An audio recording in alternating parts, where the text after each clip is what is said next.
नमस्कार, हमारे खास कार्यक्रम में आप सभी का स्वागत है। मैं हूं आपके साथ गौरी शंकर। उत्तराखंड में चुनाव से पहले इस बात की चर्चा खूब हो रही है कि बीजेपी के जो दिग्गज हैं या बुजुर्ग नेता हैं उनका क्या होगा। बीजेपी के कई युवा नेताओं की तरफ से ये दावे किए जा रहे हैं कि जो बुजुर्ग नेता हो चुके हैं, चाहे वो दिग्गज ही क्यों न हो, उन्हें मार्गदर्शक मंडली में रखने का प्रस्ताव किया जाना चाहिए, क्योंकि सीएम धामी के चेहरे पर युवाओं के बलबूते बीजेपी को भारी जीत मिलेगी। इसमें कितनी सच्चाई है, क्या बीजेपी इस बात को फॉलो करेगी नहीं करेगी, ये अलग सवाल है। लेकिन कांग्रेस का कहना है कि कांग्रेस पार्टी में दिग्गज जो नेता हैं, जो बुजुर्ग नेता हैं, उनके समन्वय के साथ युवा नेताओं के बलबूते वो भारी जीत दर्ज करेगी। वहीं आम आदमी पार्टी पूरी तरह से दावे कर रही है कि युवा शक्ति के बल पर, युवाओं के बलबूते पर उनकी पार्टी की ही जीत उत्तराखंड में होगी। इसी पर हम लोग बड़ी चर्चा करेंगे, बड़ी बहस करेंगे। लेकिन पहले एक रिपोर्ट हम आप तक पहुंचाते हैं।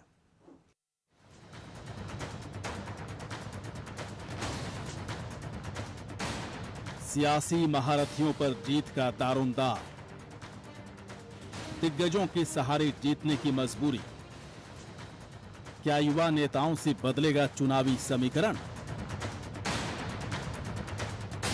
बीजेपी में बुजुर्ग नेताओं को मार्गदर्शक मंडली में डालने की मांग हो रही है। सीएम धामी को आगे कर बीजेपी युवाओं के बल पर 60 से ज्यादा सीटों पर कब्जा करना चाहती है। लेकिन सवाल है, क्या यह संभव हो पाएगा? क्या बीजेपी के दिग्गज लेकिन बुजुर्ग नेताओं के बिना बीजेपी के लिए जीतने की राह आसान होगी? कांग्रेस दावा कर रही है कि उनकी पार्टी में युवाओं और बुजुर्ग नेताओं का समन्वय हमेशा से रहा है और इस बार भी इसी समन्वय के बलबूते कांग्रेस की सूबे में भारी जीत होगी। देखिए, कांग्रेस पार्टी हर हमेशा समन्वय बना के काम करती है। देखिए, बुजुर्गों की भी ज़रूरत पड़ती है, नौजवानों की ज़रूरत पड़ेगी, महिलाओं की भी ज़रूरत पड़ेगी, आपको अन्य वर्गों के लोगों की भी ज़रूरत पड़ेगी। लेकिन पार्टी ने जितने भी चुनाव आज तक लड़े हैं वो समन्वय बना के लड़े हैं। उसमें बुजुर्ग भी हमारे टिकटार्थी हैं, उनको टिकट भी मिलेगा, और नौजवान भी हैं, महिलाएं भी हैं। कुल मिलाकर दोनों ही दलों में मौजूद उम्रदराज दावेदारों को अब पार्टी के युवा नसीहत देने का काम भी कर रहे हैं। लेकिन बीजेपी दावा कर रही है कि दिग्गजों के मार्गदर्शन में युवा की ताकत से बीजेपी को प्रदेश में शानदार जीत मिलेगी। निश्चित तौर पर जिनकी आयु हो गई है उनको आराम करना चाहिए और मार्गदर्शक की भूमिका रहना चाहिए। युवाओं को आशीर्वाद दें और युवा जोश जो है आगे आए, और युवा निश्चित तौर पर जो है उम्र के तकाजे के हिसाब से काम करने में ज़्यादा सक्षम होते हैं।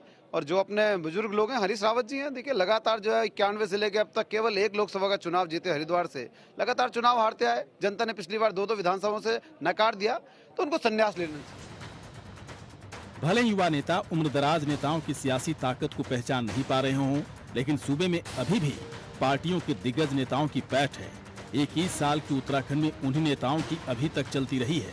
ऐसे में सवाल है कि क्या इस बार युवा नेताओं की वजह से चुनाव में जीतने के समीकरण बदल पाएंगे? Saurabh Bhatia, India voice, Dehradun. तो कई सारे सवाल यहां पर उठाए जा सकते हैं। क्या बुजुर्ग नेताओं के कंधे पर इस बार भी जीतने की बड़ी जिम्मेदारी है, या फिर सीएम धामी, अगर बीजेपी की बात करें तो सीएम धामी के चेहरे को आगे करके बीजेपी को ऐसा लग रहा है कि युवाओं के बलबूते पर ही इस बार चुनावी समीकरण को बदला जा सकता है। कांग्रेस कह रही है कि हम युवा शक्ति को ही पहचानते हैं, साथ ही साथ हमारे जो दिग्गज नेता हैं, जो बुजुर्ग नेता हैं, उनकी एक अलग भूमिका हमेशा से चुनाव में रही है। और देखा भी जाए तो कांग्रेस हो या फिर बीजेपी, दोनों ही पार्टियों में बुजुर्ग या फिर दिग्गज नेताओं की भरमार है। और खासतौर पर अगर आम आदमी पार्टी की बात करें तो यहाँ पर युवा नेताओं की भरमार है। एक बात और भी है, उत्तराखंड में कहा जाता है कि जनता से ज़्यादा वहाँ पर नेता हैं।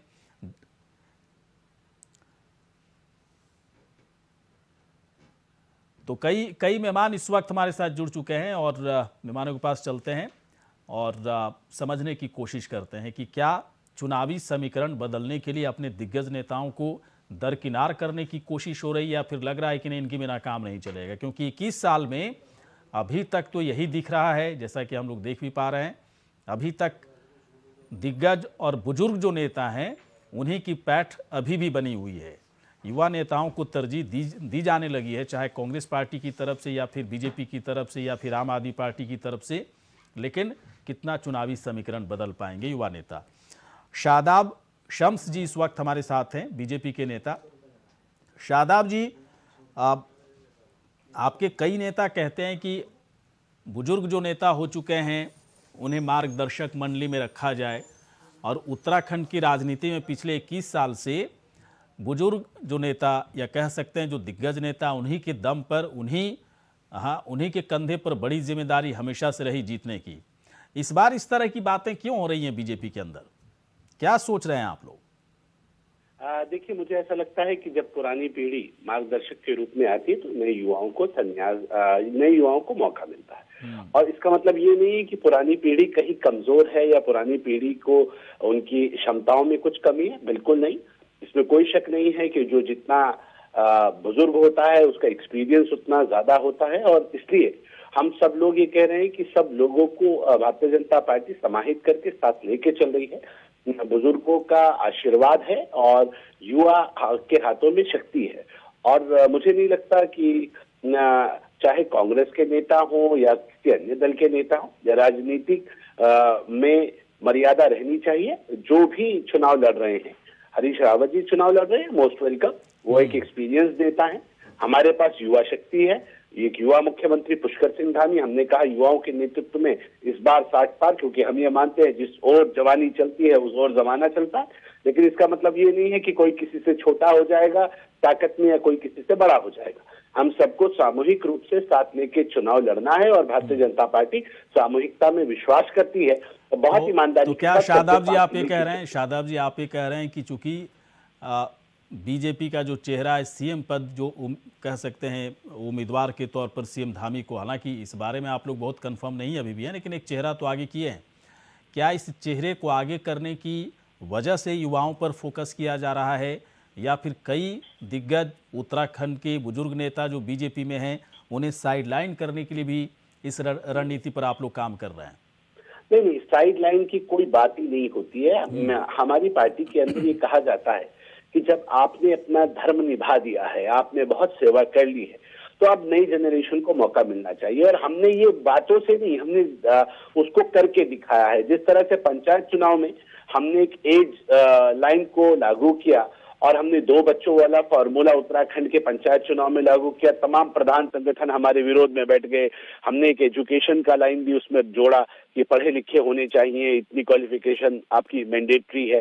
तो हमने देखा कि लोगों ने बहुत तकड़ा विरोध हमारा किया। कांग्रेस की बखियां खुल गई। उन्होंने कहा कि इस बार तो बीजेपी निकाय चुनाव में, पंचायत चुनाव में बहुत बुरी तरह से हारेगी। लेकिन बिल्कुल उलट हुआ। नए युवा चेहरे जीत के आए। ग्राम प्रधान, पंचायत, बीडीसी, युवा चेहरे 20 साल, 22 साल, 25 साल के लड़के लड़कियां हमारे जीत के आए, और पढ़े लिखे बच्चे जीत के आए। तो क्योंकि हिंदुस्तान जंगिस्तान बनने जा रहा है और उस दिशा में आपको आगे बढ़ना है, तो उस दिशा में एक्सपीरियंस तो हमेशा बुजुर्गों का, अपने बड़ों का आशीर्वाद, उनके आशीर्वाद के बिना नहीं चल सकते।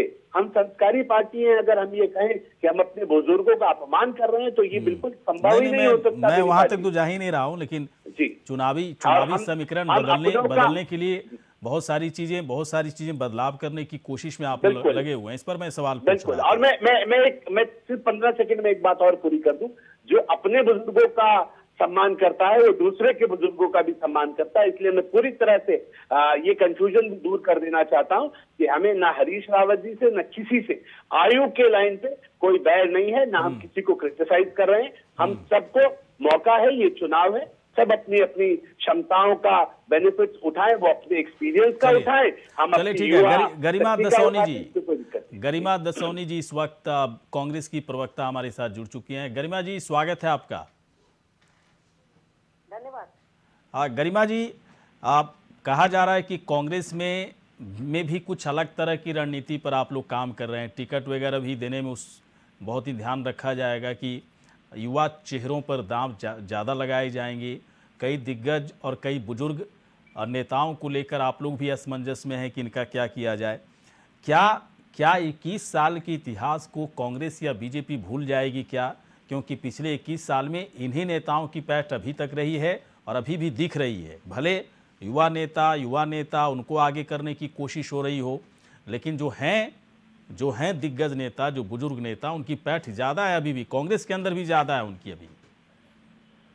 महोदय, मैं आपके डिबेट में पिछले 8-9 मिनट से जुड़ी हुई हूँ और मैं पूरा शादाब समझी का, मुझे लग नहीं रहा था कि ये डिबेट है, मुझे ऐसा लग रहा था कि उनका अकेला इंटरव्यू आप कर रहे हैं। खैर एनीवेज, शादाब समझी ने बहुत लंबी चौड़ी बातें यहाँ पर रखी, पुष्कर धामी के बहुत सारे कसीदे पढ़े, जैसे ये पहले अपने 2 मुख्यमंत्रियों के पढ़ा करते थे, लेकिन जब पहला वाला भी फेल हो गया, 4 साल अकर्मण्य मुख्यमंत्री को आपने प्रदेश की जनता के ऊपर थोप दिया और उसके बाद उसको ये कहकर डिस्कार्ड कर दिया कि नहीं, ये अच्छा काम नहीं कर रहे हैं, हम दूसरा लाएंगे, और दूसरे वाले को फिर आपने 4 महीने के अंदर विदा कर दिया। कारण फटी जींस था या कारण अमेरिका की गुलामी थी, वो कारण कुछ भी रहा हो, लेकिन आपने दूसरे वाले को भी फेल की मोहर लगा दी। अब ये जो तीसरे वाले महारथी आए हैं, इन्होंने पिछले वाले दोनों को पीछे छोड़ दिया। भ्रष्टाचार के जितने मामले ये तीसरे नए मुख्यमंत्री, जिनको ये युवा चेहरा कह रहे हैं, उस युवा चेहरे की आड़ में इस नए मुख्यमंत्री ने प्रदेश का क्या बंटाधार किया, कौन से ऐसे क्षेत्र हैं जहां उन्होंने भ्रष्टाचार नहीं फैलाया। आप देख लीजिए, खनन को संरक्षण देना, नंदन सिंह बिष्ट की चिट्ठी से ये बात पुष्टि हो जाती है, उनकी बहाली से पुष्टि हो जाती है कि मुख्यमंत्री जी खनन प्रेमी हैं। फिर आबकारी में एक अफसर को हटाया जाना और एक खास मकसद के पीछे हटाया जाना, वो इनको शराब प्रेमी बना देता है। शिक्षकों के तबाड़तोड़ जो इन्होंने ताबड़तोड़ नियुक्तियां करी, तबादले किए, वो बताता है कि मुख्यमंत्री धृतराष्ट्र बनने की एक्टिंग कर रहे हैं। सारा कुछ विभागों में जो बंदरबाट चल रही है और चुनाव आने वाले हैं, सारे नेताओं की जेब भरने का जो इन्होंने काम किया, खुद फटीमा से इनको अपनी सीट खजबजा रही है, इनकी सीट, ऐसा लग रहा है इनको गड़बड़ लग रही है अपनी सीट, तो ये दूसरी जगह से भी अपने को टटोल रहे हैं, शायद कैंट विधानसभा से उतरने की सोच रहे हैं। और जो ये आयु पर भाजपा अगर सवाल उठा रही है कि मार्गदर्शक बन जाना चाहिए, तो फिर हरबंस कपूर की 2017 में क्या आयु थी, जरा बताने का कष्ट करें। भाजपाई की हरबंस कपूर और चुफाल जैसे नेताओं की आज जो दोनों 80-80 से ऊपर हो गए हैं, आप उनको जेल रहे हैं, कढ़ेल रहे हैं, और हरबंस कपूर जी अभी नहीं रहे हमारे बीच में, नहीं तो इस बार भी हरबंस कपूर जी को आप लड़ाते, और 80 से 85 के बीच में उनकी उम्र है, तो उम्र की बात कम से कम भाजपा ना करे। सबसे पहले अगर मार्गदर्शक मंडली में डालना है तो फिर नरेंद्र दामोदर दास मोदी को डालिए, आप डालिए तमाम उन नेताओं को जो इतनी समय से आप लोग 60 के बाद राजनीति छोड़ने का जो नारा देते हैं, वो आप खुद आत्मसात नहीं करते। आपके वहां इस तरह से बुजुर्ग नेताओं की या मार्गदर्शकों की अवहेलना होती है, अपमान होता है। और यहाँ पर जो ये युवा जोश कह रहे हैं और कह रहे हैं इतने युवा चेहरे जीत कर आए, ये जीत कर आए, ऐसा कुछ नहीं हुआ है। जितने सब्जबाग शादाब हम देख रहे हैं, इनसे बता दीजिए कि आपकी कलई आज खुल चुकी है। पूरा प्रदेश अगर कोई चर्चा कर रहा है तो सिर्फ और सिर्फ आपके भ्रष्टाचार की चर्चाएं हो रही हैं। सारे प्रदेश के सामने आप लोग निर्वस्त्र हो गए। एक नंगा नाच हमने यहाँ देखा, सत्ता का दुरुपयोग होते हुए देखा और अभी भी देख रहे हैं। प्रतिदिन के तौर पर मैं आपको बताना चाहती हूँ, यहाँ ई श्रमिक कार्ड बन रहा है, जो कि आदर्श आचार संहिता के बाद नहीं बन सकता। अभी भी छात्र छात्राओं के खाते में 12,000 रुपए डाले जा रहे हैं, जो कि नहीं डाले जा सकते मॉडल कोड ऑफ कंडक्ट लगने के बाद। और तमाम तरह की चिट्ठियां जारी हो रही हैं खनन के वाहनों को छुड़वाने की। सूर्यधार झील में तो खुद ही पूर्व मुख्यमंत्री के पायलट प्रोजेक्ट पर या ड्रीम प्रोजेक्ट पर जांच बिठा रहे हैं वर्तमान मुख्यमंत्री। तो आप सोच सकते हैं कि इनके वहाँ खुद ही एक मतलब गरिमा जी आप ये कह रही हैं कि आपकी पार्टी के अंदर जो भी नेता हैं, चाहे वो बुजुर्ग हैं या फिर युवा हैं, सभी लोगों को आप लेकर चल रही हैं। शादाब जी की पार्टी में असमंजस है। असमंजस है, वैसे शादाब जी क्लियर कर दिए कि कोई असमंजस नहीं है। अगर ज़्यादा उम्र हो गई है तभी वो पार्टी में है, उनके मार्गदर्शन के हिसाब से पार्टी काम करेगी। मैं आ रहा हूँ रविंद्र आनंद जी के पास में आ रहा हूँ। रविंद्र आनंद जी, आपके लिए तो बहुत ही आसान है ये चीज़ें कहना, क्योंकि आपकी पार्टी भी नहीं है और युवाओं की पार्टी है। ज़्यादातर नेता जो आपके हैं, जिन्हें आप टिकट भी देंगे, ज़्यादातर जो नेता हैं वो युवा हैं। युवाओं के बलबूते पर आम आदमी पार्टी तीसरा विकल्प देने की सोच रही है। तब तो रास्ता आपके लिए थोड़ा आसान है ना रविंद्र आनंद जी, कांग्रेस और बीजेपी की अपेक्षा। जी देखिए गौरीशंकर जी, ऐसा है कि हमारे यहाँ जो सिस्टम है वो सीधा ये है कि हमारे यहाँ पर जो एक आम आदमी है उसको हम नेता बनाने का काम करते हैं, क्योंकि वो जो आम आदमी होता है वो आम आदमी की तकलीफ जानता है। और बीजेपी कांग्रेस की अगर हम बात करें तो पिछले 21 सालों में जिस प्रकार से आप जानते हैं कि दोनों ने बारी बारी से सत्ता दोनों को मिली है, और आज भी उत्तराखंड के मुद्दे ज्वलंत हैं, वहीं के वहीं हैं। आज भी अगर हम सभी मुद्दों पर बात करें जो उत्तराखंड के ज्वलंत मुद्दे हैं वो वहीं खड़े हैं। तो कहीं ना कहीं इसको करने के लिए मुझे लगता है कि ठीक है, युवा भी होना जरूरी है, लेकिन काम की राजनीति बहुत जरूरी है। काम की राजनीति होना जरूरी है। मैडम बीच में मत बोलिएगा प्लीज। मैं कह रहा हूं कि काम की राजनीति बहुत जरूरी है और काम की राजनीति सिर्फ आम आदमी पार्टी करती है। हमारे यहाँ हर चीज पहले तय होती है, जनता से बात करते हैं, फिर हम उस पर इम्प्लीमेंट करते हैं।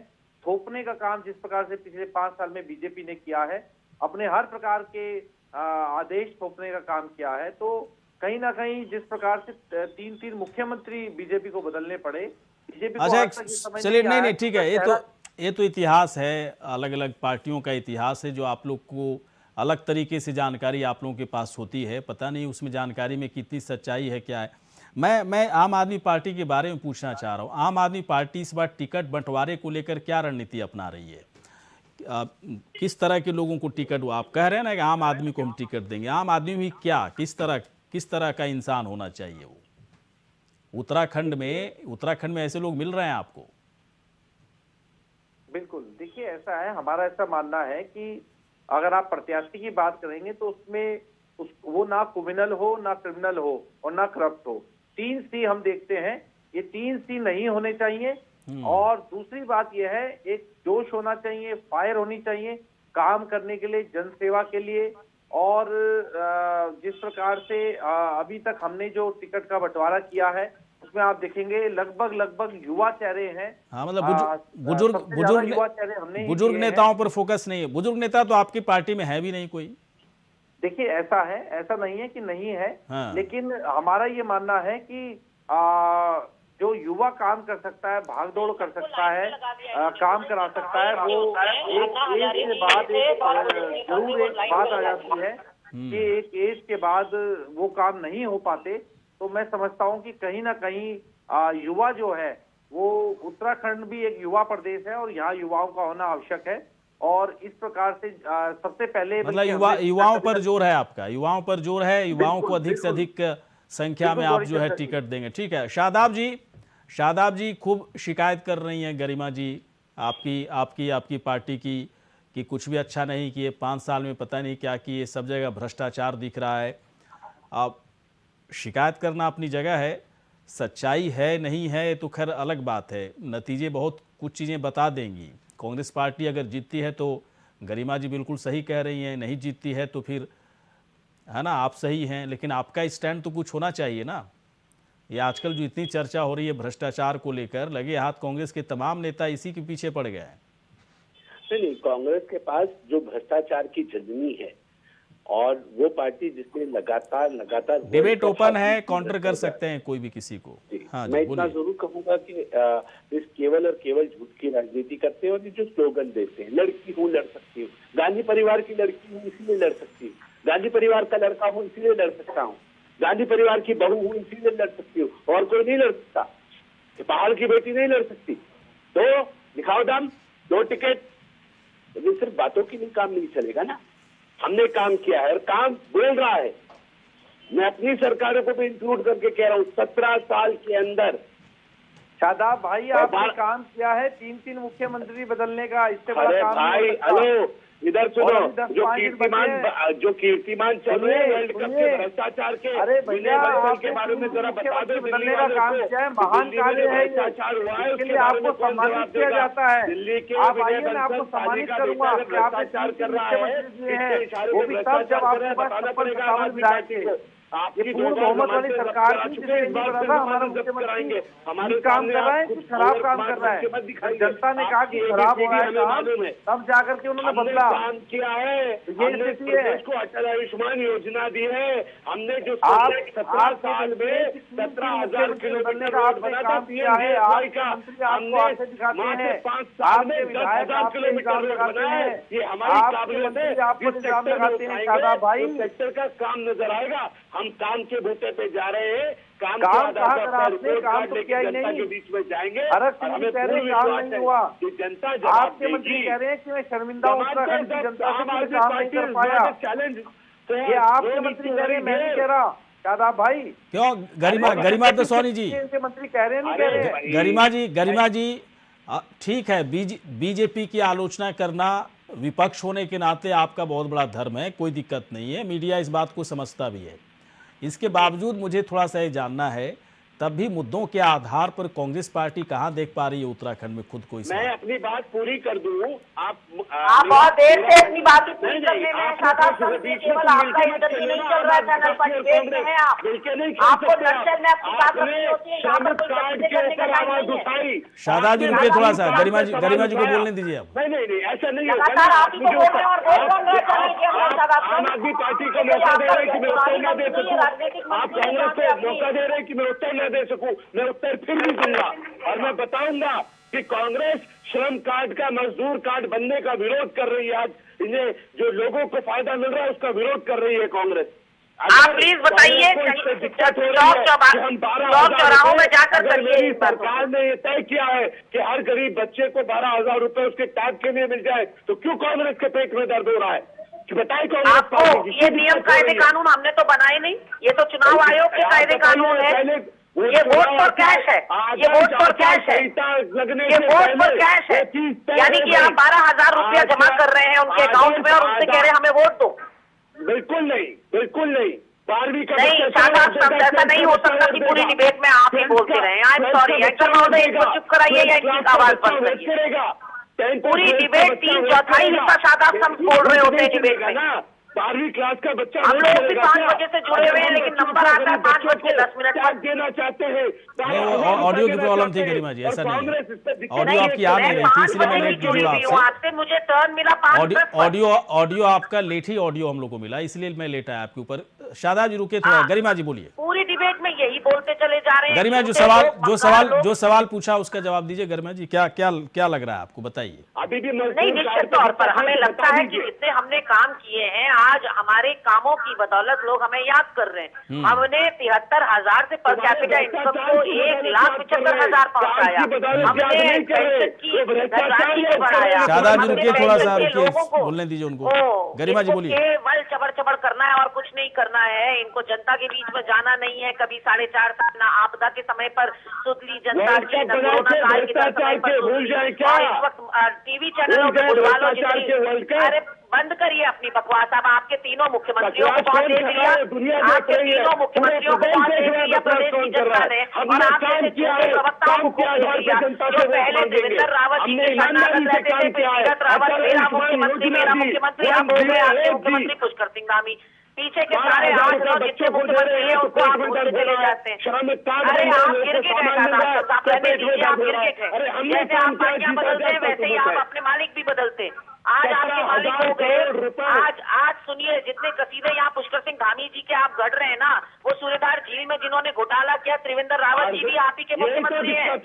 जो दुनिया भर का सीबीआई की जांच उनके ऊपर यदि मुख्यमंत्री के ऊपर बैठाता है, अगर हाईकोर्ट, तो कितनी शर्तें हैं। चलिए सर, समझ में आ गई बात, समझ में। ठीक है शादाब जी समझ में बात आ गई। ठीक है इस बार जो भी नतीजा होगा इसके लिए इंतजार करना होगा। लेकिन आप तीनों यहाँ पर आए, बहुत बहुत शुक्रिया, धन्यवाद। इसी के साथ हमारे इस खास कार्यक्रम में इतना ही। नमस्कार।